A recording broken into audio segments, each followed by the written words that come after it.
Good morning students. महाद्वीपों तथा महासागरों की उत्पत्ति के अध्ययन के अंतर्गत आज हम अध्ययन करेंगे विभिन्न विचारधाराओं की। पिछले व्याख्यान में हमने महाद्वीप और महासागरों की अवस्थिति, उनके आकार के ऊपर प्रकाश डाला था। आज हम बात करेंगे महाद्वीप और महासागरों की उत्पत्ति के संबंध में प्रमुख सिद्धांतों की। सभी जो हमारे जो विद्वान हैं उन्होंने अपनी अपनी अलग अलग विचारधाराएं प्रस्तुत की, जिसमें 3 सिद्धांत प्रमुख हैं। पहला है आरंभिक मत, दूसरा संकुचन पर आधारित सिद्धांत और तीसरा है महाद्वीपीय विस्थापन पर आधारित सिद्धांत। आरंभिक मत जो है वो अलग अलग विद्वानों द्वारा प्राचीन काल में दिया गया था, जिसके वैज्ञानिक साक्ष्य हमारे पास नहीं है। दूसरा जो सिद्धांत है ये संकुचन पर आधारित है, जिसके अंतर्गत ये माना गया कि पृथ्वी शुरुआत में उष्ण गैस में और फिर उसके बाद तरल और तरल से धीरे धीरे ठंडी हुई और ठंडे होते समय पृथ्वी जो है वो संकुचित हुई, जिसके कारण इसके ऊपर महाद्वीप और महासागरों का निर्माण हुआ। जिसमें प्रमुख हमारे जो विद्वान हैं ये हैं लोथियन ग्रीन, लेपवर्थ लव, डेली और ग्रेगरी। इसके अलावा अगला जो सिद्धांत है वो है महाद्वीपीय विस्थापन पर आधारित सिद्धांत। ये सिद्धांत ये कहता है कि महाद्वीप और महाद्वीपों के अंदर खिसकाव हुआ है और इसके प्रमुख समर्थक हैं वैगनर, जॉली, होम्स और जो हमारा वर्तमान प्लेट टेक्टोनिक सिद्धांत। तो सबसे पहले हम आज देखते हैं आरंभिक मत को, यानी अर्ली व्यूज को। अर्ली व्यूज की बात हम करें तो अधिकांश विद्वानों द्वारा ये माना गया कि पृथ्वी का जब निर्माण हुआ तो निर्माण के समय पृथ्वी उष्ण गैसमय और तरल थी और धीरे धीरे ये ठंडी हुई और ठंडी होने के पश्चात इसने वर्तमान रूप लिया।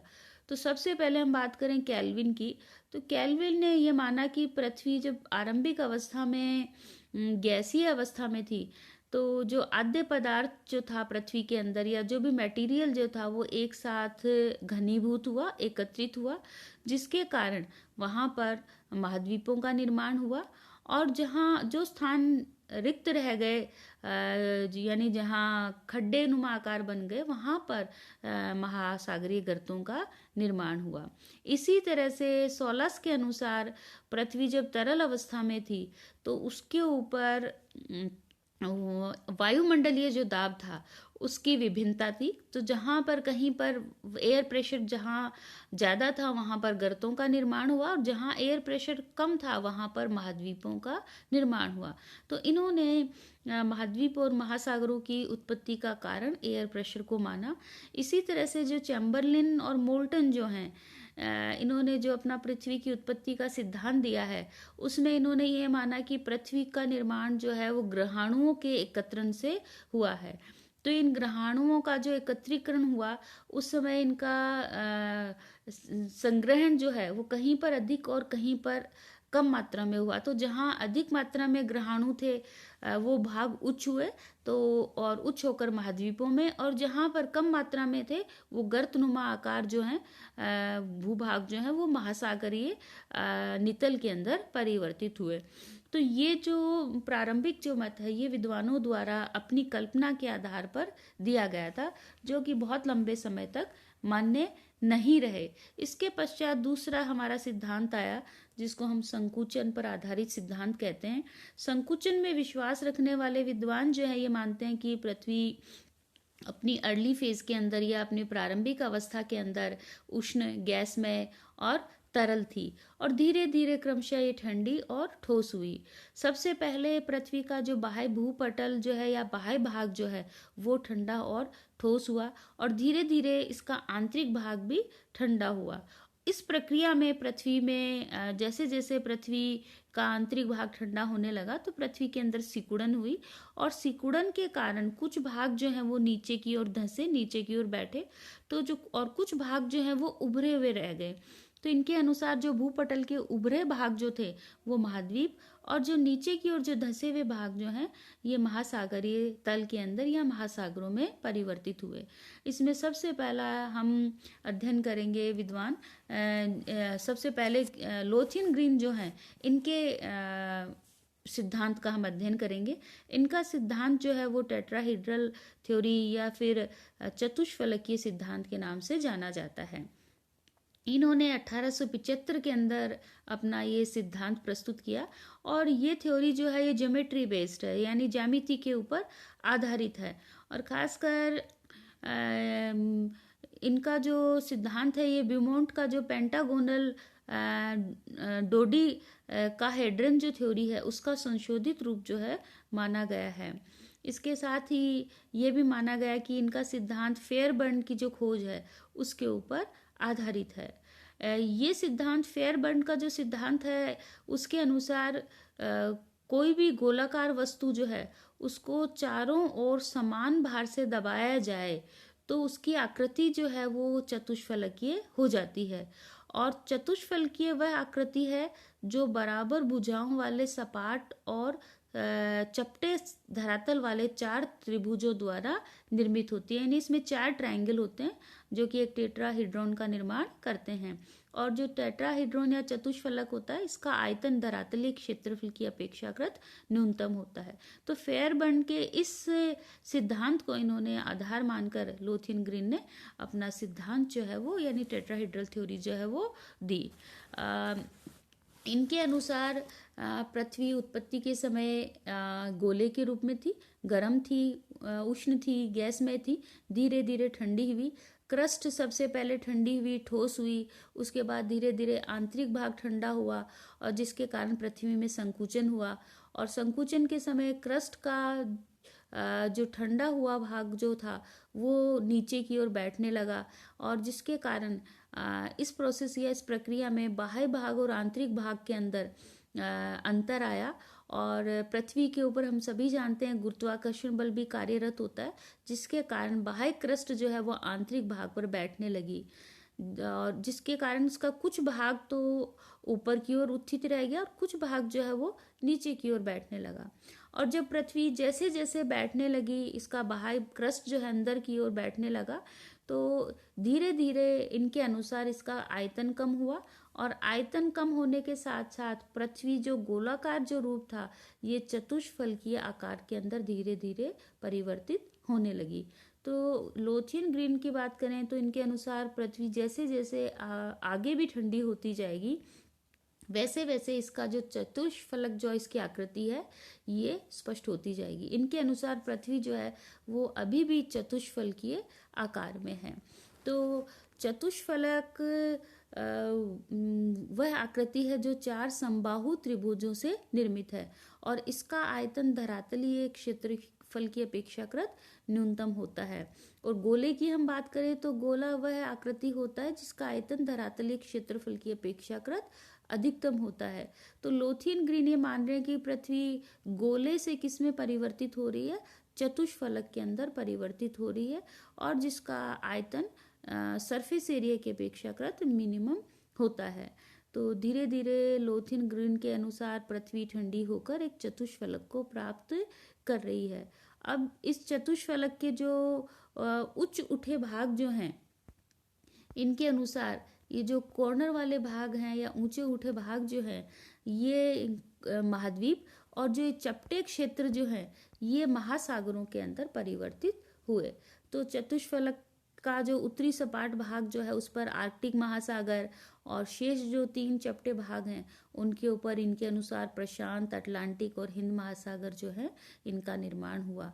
और जो चारों नुकीले जो उभरे भाग हैं इनके सहारे उत्तरी व दक्षिण America, Europe, Africa, Asia, Australia और अंटार्कटिका महाद्वीप जो है इनका निर्माण हुआ। तो एक तरह से इनके अनुसार जितने भी महाद्वीप हैं वो इस चतुष्फलक के ऊपर अवस्थित है और सभी महाद्वीपों के जो शीर्ष हैं वो दक्षिण में हैं और आधार उत्तर में है। तो चतुष्फलकीय आकृति के कारण महाद्वीप और महासागर जो हैं वो ध्रुव स्थिति में है। जैसे कि हमने पिछले व्याख्यान में बात की थी पृथ्वी के ऊपर स्थल और जल जो हैं वह एक दूसरे के प्रति ध्रुवस्थ हैं। तो इनके अनुसार ये शेप प्राप्त करने के कारण ये प्रतिध्रुवस्थ अवस्था के अंदर है। इस सिद्धांत का ग्रेगरी ने 1930 में इसमें संशोधन किया था और इसके साथ ही जो प्रेक हैं इन्होंने कैम्ब्रियन युग में महाद्वीपों और महासागरों के जो प्रतिध्रुवीय क्रम जो है इसका चित्रण किया था। लेकिन ये सिद्धांत लंबे समय तक मान्य नहीं रहा, क्योंकि वास्तव में ऐसा संभव नहीं है, क्योंकि ये सिद्धांत जो है वो गणित के नियमों के अनुकूल नहीं है। और साथ ही इस सिद्धांत का हम कह सकते हैं कि आधार सही नहीं है, क्योंकि चतुष्फलकीय जो रूपी पृथ्वी जो है वो एक शीर्ष बिंदु पर इनके अनुसार टिकी हुई है, और पृथ्वी चूंकि परिभ्रमण करती है, स्थिर नहीं है, तो परिभ्रमण करती हुई पृथ्वी इस तरह से किसी एक बिंदु पर संतुलित नहीं रह सकती। साथ ही तीव्र गति से जब पृथ्वी परिभ्रमण करती है तो जो गोलाकार आकृति है वो चतुष्फलक के अंदर परिवर्तित नहीं हो सकती। तो इसलिए हम ये कह सकते हैं कि ये सिद्धांत जो है ये लंबे समय तक मान्य नहीं रहा, और बाद में दूसरे विद्वानों ने दूसरा सिद्धांत जो है उसकी कल्पना की, जिसमें प्रमुख है हमारा लैपवर्थ और लव का सिद्धांत, जो कि वृहत संवलनों के ऊपर आधारित है। इस सिद्धांत के अनुसार महाद्वीप और महासागर जो है वो भूपटल में संकुचन हुआ, और इस संकुचन के द्वारा जो संवलन बने उनसे इनका निर्माण हुआ। यानी पृथ्वी के ऊपर जो उच्च उठे भाग जो है वो महाद्वीपों में, और निम्न धसे भाग जो है वो महासागरों में परिवर्तित हुए। यानी वलन के जो ऊपर की ओर उठे भाग होते हैं जिनको हम अपनति कहते हैं, ये स्थल और महाद्वीपों में, और जो धसे हुए भाग जिनको अभिनति के नाम से जाना जाता है ये महासागरों के अंदर परिवर्तित हुए। उत्तरी अमेरिका के अंदर जो वलन क्रिया हुई उस क्रिया से निर्मित एक विशाल एंटीक्लाइन या अपनति का निर्माण हुआ, जहाँ पर हम कह सकते हैं कि इनके अनुसार उत्तरी अमेरिका की उत्पत्ति हुई। साथ ही अटलांटिक महासागर का निर्माण उत्तरी और दक्षिणी अमेरिका और यूरोप व अफ्रीका महाद्वीप के मध्य एक इन्होंने ये माना है कि एक विशाल अभिनति थी, उस अभिनति के स्थान पर अटलांटिक महासागर का निर्माण हुआ। तो इनके अनुसार जब पृथ्वी ठंडी हो रही थी, ठंडी होने के कारण पृथ्वी में संकुचन हुआ, और संकुचन से पृथ्वी में बड़े बड़े वृहद संवलनों का निर्माण हुआ, जिसमें ऊपर की ओर उठे भाग अपनति, और ये अपनतियाँ स्थलीय यानी महाद्वीपों में, और जो नीचे की ओर जो धसे हुए भाग है जिनको अभिनतियाँ हम कहते हैं, ये महासागरों के अंदर परिवर्तित हुई। तो इस प्रकार से इन्होंने महाद्वीप और महासागरों के निर्माण की कल्पना की। हालांकि ये सिद्धांत भी लंबे समय तक मान्य नहीं रहा, क्योंकि ये सिद्धांत जो है ये काल्पनिक सिद्धांत है, क्योंकि संकुचन के द्वारा पृथ्वी पर वृहद संवलनों का तो निर्माण हो सकता है, लेकिन इन संवलनों द्वारा हम ये कल्पना करें कि इतने विशालकाय महाद्वीप और महासागर बनेंगे, ऐसा संभव नहीं है। इस सिद्धांत में 1907 के अंदर लव द्वारा संशोधन किया गया था, और इन्होंने गणितीय सूत्रों द्वारा इसमें संशोधन किया, और इनके अनुसार जो पृथ्वी का जो ज्यामितीय केंद्र और जो गुरुत्व केंद्र जो हैं ये भिन्न भिन्न होते हैं। अतः इनके अनुसार पृथ्वी के भूपटल पर जो विकृत स्वरूप जो है उनका उत्पन्न होना स्वाभाविक है, और ये कहते हैं कि भूपटल पर जो अपलिफ्टेड स्थान जो है, एरियाज जो है, वहाँ पर महाद्वीप, और जो अवतलित भाग जो है वहाँ पर महासागर बने।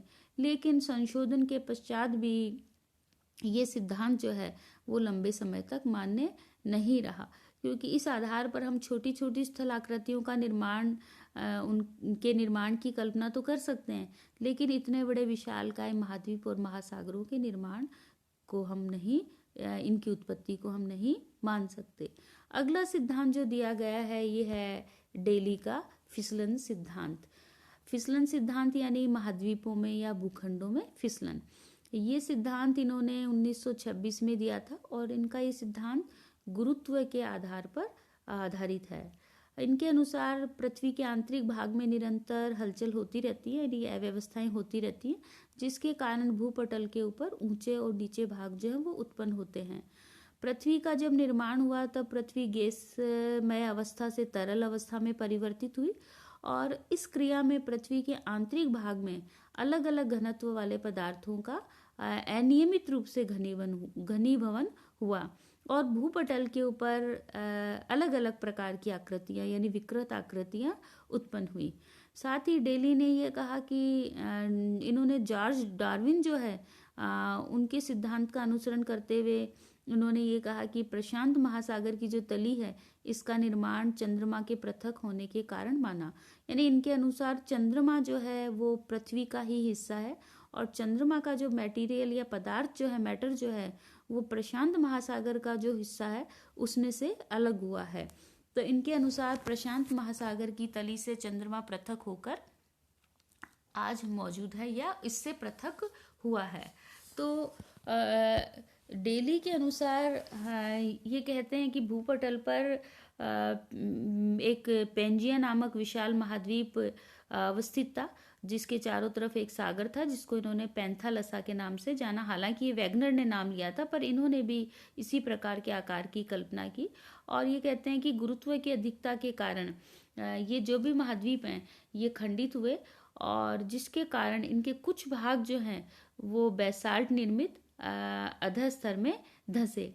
अपर्दन, धीरे धीरे इनका अपर्दन हुआ और अपर्दन से जो भी मलबा या तलछट जो प्राप्त हुआ उसका महाद्वीपों के किनारों पर एकत्रीकरण हुआ और इस एकत्रीकरण से भू अभिनतियों का निर्माण हुआ और तलछट के भार द्वारा महाद्वीपों पर क्षैतिज तनाव उत्पन्न हुआ और उनका आकार जो है वो गुंबद नुमा आकृतियों के अंदर परिवर्तित हुआ। धीरे धीरे भू अभिनतियों में जैसे जैसे भार बढ़ता गया, मलबा बढ़ता गया, उनमें दबाव में वृद्धि हुई और ये जो गुंबद आकार आकृतियां जो थी इनके अंदर तनाव उत्पन्न हुआ जिसके कारण इनके कुछ भाग जो है वो खंडित होकर भू अभिनतियों के अंदर मग्न हुए और पृथ्वी के ऊपर धीरे धीरे जैसे जैसे संपीड़नकारी बल कार्यरत थे तो इन बलों के कारण तलछट जो थे उसमें वलनों का निर्माण हुआ और इन वलनों के निर्माण के पश्चात जो भू अपनतियां बनी थी वहां पर पर्वत श्रेणियों की उत्पत्ति हुई। तो इनके हिसाब से पृथ्वी में तनाव की क्रिया के द्वारा या हलचलों के द्वारा भूखंड जो हैं वो कुछ भूखंड उत्थित हुए और उनके द्वारा महाद्वीपों का निर्माण हुआ या उच्च भूभागों का निर्माण हुआ और जो निम्न भाग जो हैं वो महासागरों के अंदर परिवर्तित हुए। हालांकि इसका सिद्धांत जो है या इनका डेली का जो सिद्धांत जो है ये कुछ हद तक ठीक है लेकिन ये काल्पनिक अधिक है और इनकी जो विचारधारा है इनके विचार के अनुरूप हम पृथ्वी की आंतरिक संरचना जो है उसके अनुरूप ये मेल नहीं खाती क्योंकि पृथ्वी की आंतरिक संरचना को हम देखें तो उसमें इस प्रकार की गुंबदाकार आकृतियां जो है इनका निर्माण नहीं हो सकता और यदि हो तो भी उससे इतने बड़े भूखंडों यानी महाद्वीपों का निर्माण नहीं माना जा सकता। अगला जो सिद्धांत है ये है ग्रेगरी का स्थल सेतु सिद्धांत। ग्रेगरी ने 1919 के अंदर महाद्वीपों के मध्य लैंड ब्रिजेस की कल्पना की यानी जितने भी हमारे महाद्वीप हैं ये स्थल सेतुओं द्वारा जुड़े हुए थे। बाद में स्थल सेतु टूट गए जिसके कारण ये भूखंड अलग अलग हुए और इनका निर्माण हुआ यानी ये अलग अलग महाद्वीपों के अंदर परिवर्तित हुए। इनके अनुसार प्राचीन काल में जो हमारा पेंजिया जो था उसके मध्यवर्ती भाग में जो टैथी सागर था उसके उत्तर और दक्षिण में लंबाकार स्थलखंड स्थित थे जिनका विस्तार वर्तमान उत्तरी और दक्षिणी अमेरिका से लेकर एशिया तक था और उनके मध्य भाग में ये स्थल सेतु थे यानी लैंड ब्रिजेस थे जो कि इनको आपस में जोड़ते थे और इन सेतुओं का अवतलन हुआ और अवतलन होने से वर्तमान महासागरों की और महाद्वीपों की उत्पत्ति हुई। हालांकि इन्होंने ये जो अपने स्थल सेतु सिद्धांत की जो कल्पना की है ये एक तरह से हम बात करें तो यही बताती है कि महाद्वीप पहले आपस में जुड़े हुए थे। अब इनके अनुसार ये ब्रिजेस के द्वारा जुड़े हुए थे लेकिन इस तरह के लंबाकार ब्रिजेस की हम कल्पना करें तो संभव नहीं है। तो इनका सिद्धांत भी जो है स्थल सेतु सिद्धांत भी कुछ समय पश्चात अमान्य हो गया। इसके पश्चात अगला जो सिद्धांत है वो है महाद्वीपीय विस्थापन का सिद्धांत। महाद्वीपीय विस्थापन का सिद्धांत ये बताता है कि जितने भी हमारे महाद्वीप जो हैं इनके अंदर विस्थापन हुआ है यानी इनकी स्थिति जो है वो बार बार परिवर्तित हुई है यानी कि ये स्थायी नहीं है। इनका एक स्थान से दूसरे स्थान की ओर ये चलायमान या मोबाइल है। वर्तमान जो प्लेट टेक्टोनिक सिद्धांत है वो इस सिद्धांत की पुष्टि करता है कि जितने भी हमारे भूखंड हैं इनमें निरंतर खिसकाव होता रहता है। तो अगले व्याख्यान में हम महाद्वीपीय विस्थापन के जो सिद्धांत हैं उसके बारे में हम अध्ययन करेंगे। धन्यवाद।